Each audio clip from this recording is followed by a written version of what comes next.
Sarap talaga ng Jollibee, mga bossing, no? Oh, siyempre, tapos na, naubos na namin. So, another day, another vlog na naman tayo. Thank you, Lord. Today's video, ituturo ko kayo din sa aming bagong bahay. Ang aming kusina, mga bossing. Yan pala ang aking kasama sa buhay at ang kanyang mother. Diba? Napakaganda nila, mga bossing.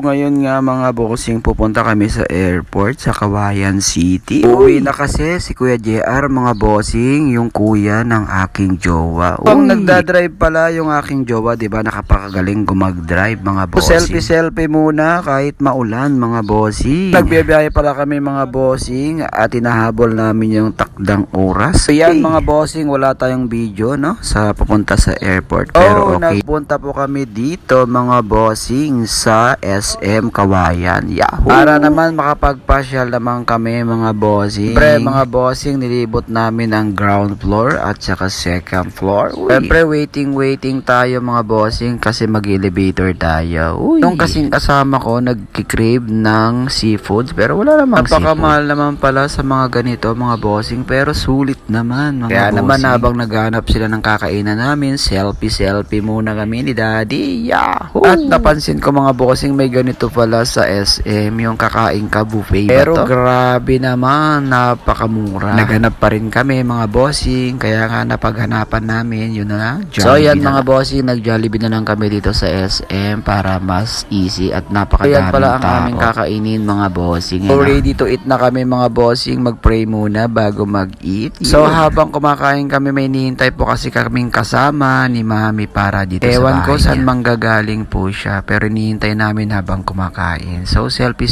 muna bago kumain. Kain na tayo, let's go! Siyempre, ilang minuto tapos na tayo, mga bossing, no? Dumating na rin yung ating inihintay dito sa SM, mga bossing. Pero si Daddy ayaw magpaawat, mga bossing. Kumakain pa rin. Natapos din, mga bossing. So, dito ko na naman tatapusin ang aming day 1. La Mami at Daddy and ang aking kasama sa buhay. So, don't forget to subscribe, follow, and share. Thank you for watching, mga bossing. God bless. Bye-bye!